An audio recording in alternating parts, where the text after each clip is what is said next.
Hey there, curious minds. Today, we're diving into a fascinating question, one that's probably been popping up everywhere, really, in your news feed, the office, maybe even your living room. What does generative AI really mean for our jobs and our skills here in Australia? There's just so much chatter out there, isn't there? You hear everything from, widespread fear of job losses to all this hype about futuristic efficiencies. But what's the actual evidence-based picture? How is Gen AI actually changing how we work right now? And crucially, what skills do we need to, well, thrive, not just survive, in this evolving landscape? Well, we've got a brand new, really comprehensive report from Jobs and Skills Australia. It's called Our Gen AI Transition Implications for Work and Skills, and it seems to cut right through the noise. So, our mission for this deep dive is to unpack its crucial insights. We want to leave you truly well informed and honestly, maybe even surprise you with some facts that might shift your perspective a bit. Indeed.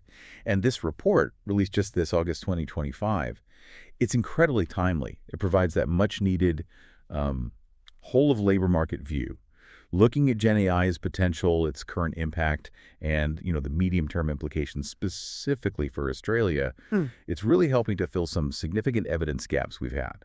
So hopefully it gives us a clearer, more grounded picture of what's unfolding and what we should be preparing for. Okay, let's unpack this then and maybe start with that big pervasive fear. Are robots coming for all our jobs? We hear so much about AI replacing human workers. In fact, the JSA report itself mentions a recent survey where, what was it, 60% of people expect AI to replace jobs and cut costs? Yeah. But the report challenges that narrative quite significantly, doesn't it? It absolutely does. And what's fascinating here is the report's really clear distinction between automation and augmentation. So automation, that's when tech completely takes over tasks previously done by people. And that can lead to job redesign or even removal. Augmentation, though, is different. That's when people continue doing the tasks, but with the aid of a new tool, Gen AI in this case, which dramatically enhances their efforts. Ah, enhancing, not just replacing. Exactly. And JSA's analysis, looking at the current Gen AI tech we have, suggests a far, far greater potential for this augmentation than for widespread automation. They found that only about 4%, just 4% of the current Australian workforce are in jobs with high automation exposure. Only 4%, that's a surprisingly low. It is. And in stark contrast, a massive 79% of the workforce has low automation exposure. Wow. Okay, that's a huge difference. So for the vast majority of us, it's not about being replaced outright, but more about how we learn to work with AI. So where do we see this augmentation potential really taking off? And I guess where is that smaller risk of automation more concentrated? Well, Gen AI has a higher propensity, a higher likelihood, to augment work in higher skilled occupations, particularly those requiring knowledge-based work and complex technical tasks. That's your ANZ SEO skill levels 1 and 2. Think professionals, managers. Right, like lawyers, doctors, software developers, people like that. Precisely. They're more likely to see AI as a powerful assistant, something that helps them do their complex work better or faster. The potential for automation, while much lower overall, is highest for those middle skill occupations, especially at ANZ SEO skill level 4. Skill level 4. What kind of roles are those typically? Those include many routine clerical or administrative positions, jobs where the tasks are maybe highly structured, predictable, repetitive. Got it. So if your role involves a lot of complex thinking, strategy, creativity, you're more likely to find Gen AI as a kind of co-pilot. But if you're in a more routine, predictable clerical role, maybe some of those specific tasks might be more susceptible to automation. That really raises an important question for everyone listening, doesn't it? How might your current role evolve? What does this mean for the tasks you do every day? That conceptual groundwork is really key. But let's shift focus now to what's actually, unfolding on the ground here in Australia right now. The report indicates we're still very much in the early stages of this transition, and adoption is, well, surprisingly uneven across the board. Absolutely. You see some sectors like tech and finance jumping in, rapidly exploring and adopting Gen AI. But many others, they're still very much in an experimental phase, maybe a wait-and-see mode. And a truly interesting finding, I thought, was the prevalence of what the report calls shadow use. Shadow use, what's that? It's people using Gen AI tools at work, but secretly. Deloitte Access Economics found around 27% of surveyed workers doing this. 27% using it secretly.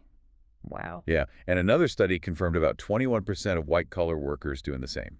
Why the secrecy? Are they feeling like they're, I don't know, breaking the rules or worried about how it looks? It seems to be a mix of things. Some people reported feeling like they're cheating or they worry about being seen as lazy, maybe less confident if they admit to using AI.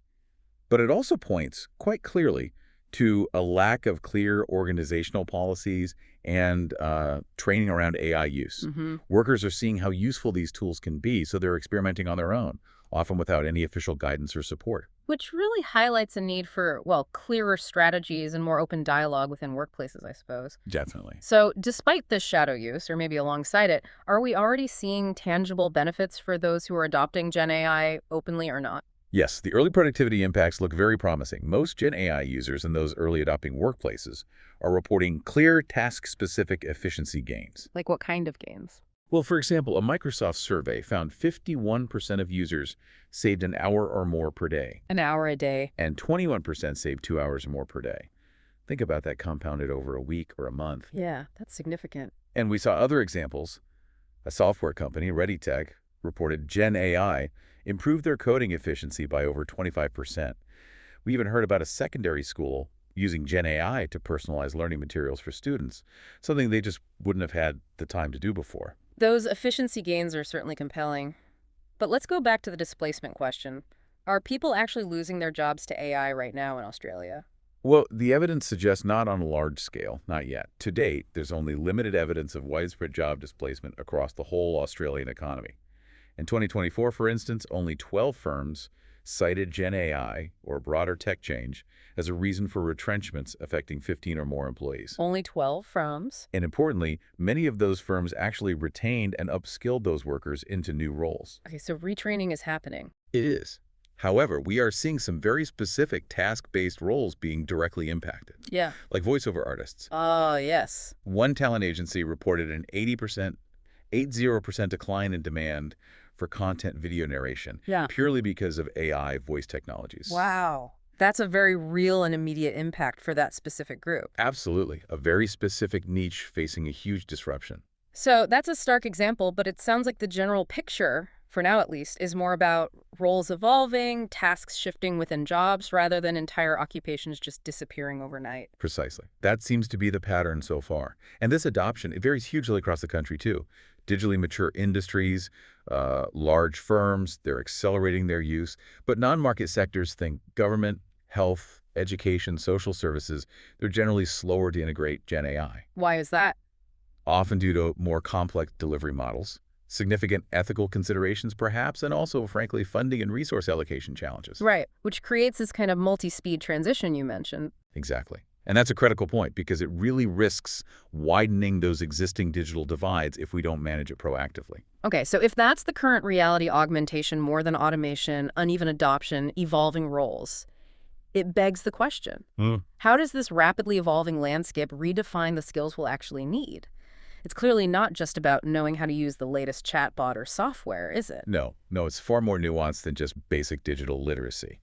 Gen AI is definitely accelerating skill change, and it's increasing demand for both sophisticated digital capabilities and those higher-order human skills. The report actually maps out 7 distinct Gen AI workforce personas. 7 personas, like different ways people will interact with AI. Kind of, yeah. Yeah. Think of a Gen AI leader. That's someone not just using AI, but actively strategizing its deployment to transform entire workflows. Or maybe a Gen AI-enabled worker, someone whose day-to-day tasks are significantly streamlined by AI, allowing them to focus on more complex, human-centric challenges. The core insight here is that it's not a one-size-fits-all skill shift. It's about developing targeted capabilities right across the spectrum, from basic fluency to really specialized leadership. That really illustrates how varied the impact can be, even within one organization. Mm-hmm. So beyond just using the tools, what are these crucial human-centric skills that are becoming so important? You mentioned those. Right. Well, the analysis shows that occupations with higher Gen AI augmentation exposure tend to have a greater demand for skills like critical thinking, communication, initiative, leadership.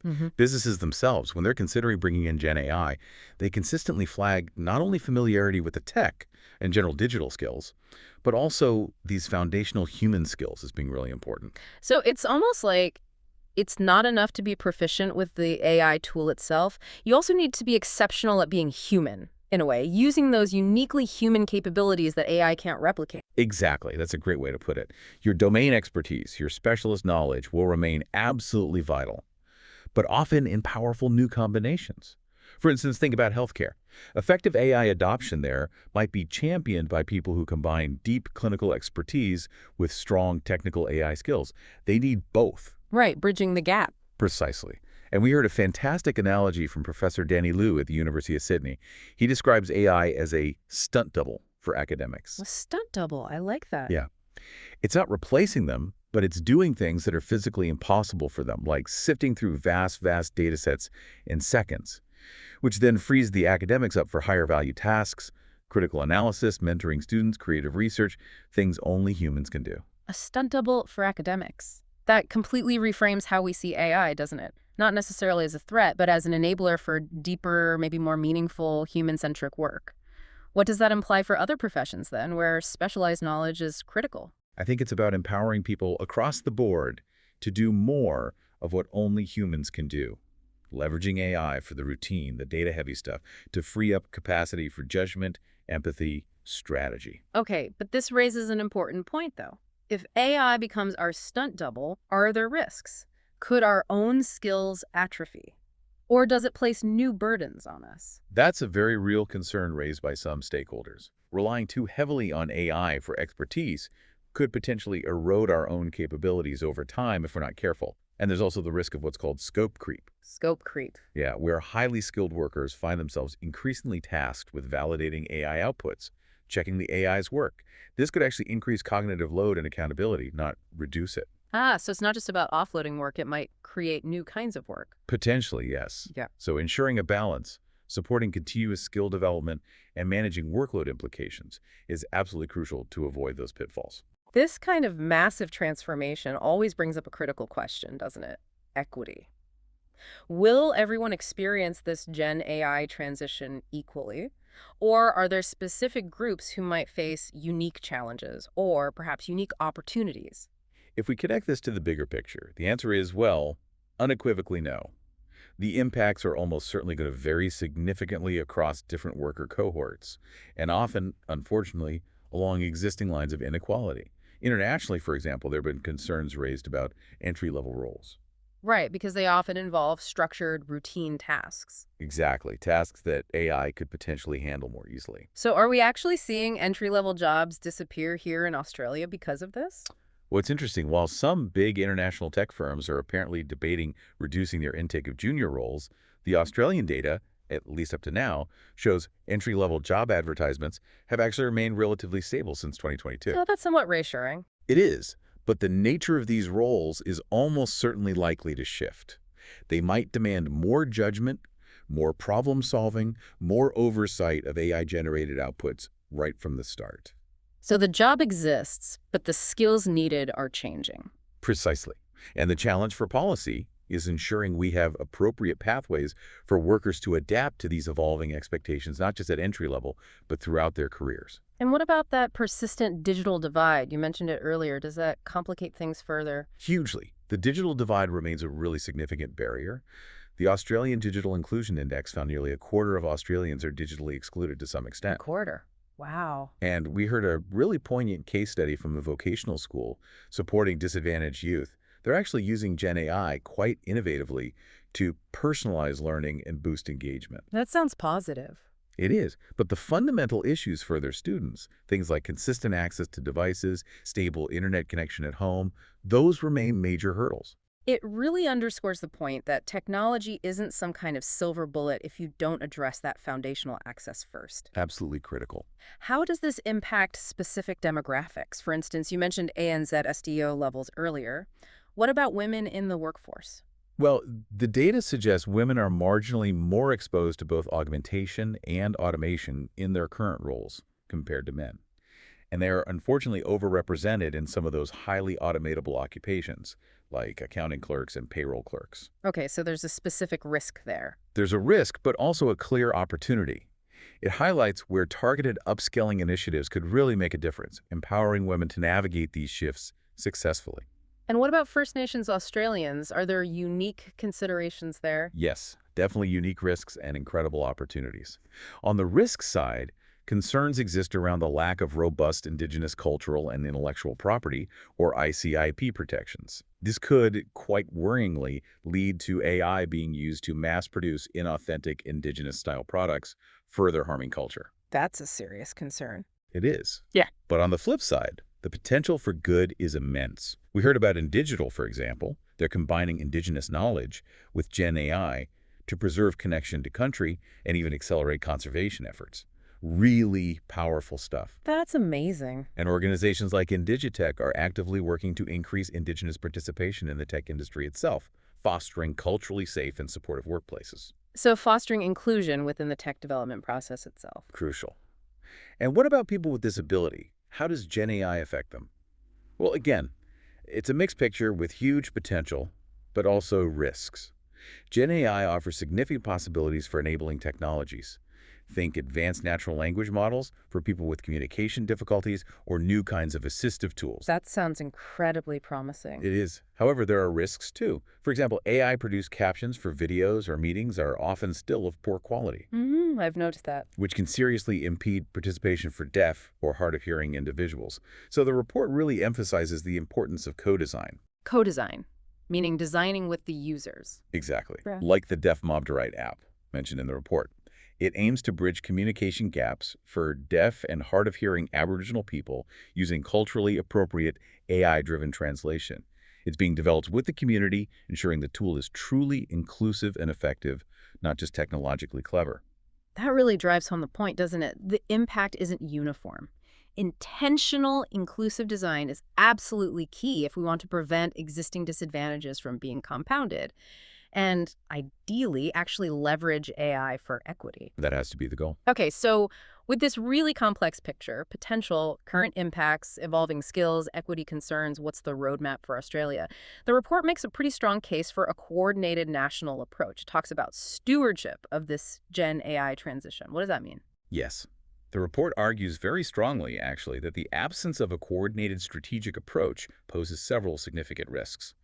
Things like fragmented adoption, potentially amplifying those inequities we just discussed, maybe poor investment outcomes, and hitting structural barriers in key sectors like health or education. So basically, letting it happen haphazardly could make things worse. That's the concern. So JSA recommends committing to what they call national stewardship, which they define as a deliberate act of convening, aligning, and coordinating across the entire labor market, government, industry, unions, education, to ensure we have a nationally coherent, strategic, and future-focused digital and AI transition. It's about being proactive, not just reactive. Okay, so being deliberate about it. What are the guiding principles for this national stewardship? How do we make sure we steer this transition in the right direction? The JSA proposes 4 core principles. First is equity, ensuring all Australians can participate in and genuinely benefit from this transition. Okay, equity first. Second, productivity driving economic dynamism, yes, but also achieving better service outcomes for everyone. Third, proportionality, meaning we should base our investments and efforts on the maturity of the tech, the level of risk, and the systemic importance of different sectors, not just throwing money everywhere. Makes sense. And the fourth? Fourth is technology neutrality, remaining adaptable to diverse and constantly evolving technologies rather than locking ourselves into one specific solution today that might be outdated tomorrow. Right, keeping options open. These aren't just buzzwords, though. They represent a really deliberate shift, the report argues, from just reacting to tech changes towards a proactive framework, one that prioritizes human flourishing alongside economic growth, ensuring we don't accidentally leave groups behind or, invest blindly. So how do we put these principles into practice? What's the mechanism? Well, they suggest establishing a national compact. Think of it as a whole-of-system framework, something to foster shared understanding and commitment from governments, industry, unions, the skills and education system, everyone with a stake. A big table approach. Essentially, yes. And ideally, this would be supported by some kind of centralized, coordinated, and probably independent capacity or institution that can help guide the way, track progress, provide advice. And how does our existing skills system, TFEs, universities, training providers fit into this grand strategy? The skills system is absolutely critical, central to it. The report calls for a whole-of-population digital and AI capability uplift. A whole of population uplift. That sounds ambitious. It is, but importantly, it's not a one-size-fits-all approach. It's about creating a spectrum of capabilities, from foundational digital literacy for everyone right through to advanced AI fluency for specialists. So different levels for different needs. Exactly. And this means embedding contemporary data, digital, and AI skills into our formal qualifications degrees, apprenticeships, VET courses, but also, crucially, activating flexible short-form training initiatives, micro-credentials, skill sets. Can you give us an example of how that short form training is already making a difference? Because formal qualifications can take years to change. Certainly. Initiatives like the IAT Digital Partnership that brings together TAE, NSW, which is our big vocational education provider, Yeah. with Microsoft, Macquarie University, and UTS, they deliver exactly this. Targeted, short-form training in high-demand areas like AI, cybersecurity, data analytics. Quickly getting skills out there. Right, more agile. Much more agile. Telstra's another example. They have agreements, MOUs, with universities to develop micro-credentials for their staff. They've trained over 2,500 employees already through these. Impressive numbers. Yeah, these models are crucial for providing timely, accessible skills, especially when, as you say, formal qualifications sometimes struggle to keep up with the sheer pace of technological change. And another vital piece, the report stresses, is the capability and the currency of our educators themselves. Training the trainers. Exactly. Making sure they can not only teach about AI, but actually teach with AI effectively and prepare students for an AI-enabled industry they'll be entering. And finally, underpinning all of this is the need for robust, regular data collection and reporting. We need to monitor this transition closely, see what's working, what's not, and adapt our strategies accordingly. It's clear then that Australia really needs to be incredibly proactive and coordinated to truly make the most of Gen AI, and critically to ensure it benefits everyone, not just a select few. This really is about actively shaping the future, isn't it? Not just letting it wash over us. Couldn't agree more. So wrapping this up, what we've really seen today from this deep dive into the JSA report is that Gen AI is fundamentally reshaping our world of work, but perhaps not in the apocalyptic way many initially fear. It seems to be less about sweeping job losses, for now anyway, and much more about a profound augmentation of tasks, a significant shift in the skills we value, especially those human skills, and a critical need for adaptation right across all sectors. The picture that emerges is complex, definitely, with fascinating insights into how individuals are sometimes taking the lead through that shadow use, how different industries are progressing at very different speeds, and those really nuanced impacts on diverse worker cohorts, highlighting just how important thoughtful, inclusive design and policy really are. Yeah, this deep dive really reveals that our future with Gen AI isn't some predetermined path. It's an ongoing transition, and it requires that deliberate stewardship we talked about, requires inclusive policy and a highly responsive skill system that can adapt quickly. The focus ultimately isn't just on the technology itself, cool as it might be. It's on how we as a society choose to integrate it, how we use it to maximize productivity, yes, but also to foster innovation, and most importantly, to ensure equity for all Australians. So, what stands out to you from this discussion? As Gen AI continues its rapid evolution, reshaping tasks across almost every occupation imaginable, what active steps can you take? Maybe it's experimenting with some AI tools in your own work, seeing how they might help. Perhaps it's consciously deciding to learn or hone a new human-centric skill, like critical thinking or creative problem solving or better communication. Or maybe it's even advocating for clearer, fairer AI policies within your own workplace. How can you move from being just a passive recipient of this massive transition to being an active participant in shaping your own Gen AI-enabled future? Something to think about. Thank you so much for joining us for this deep dive. Until next time, keep asking those big questions.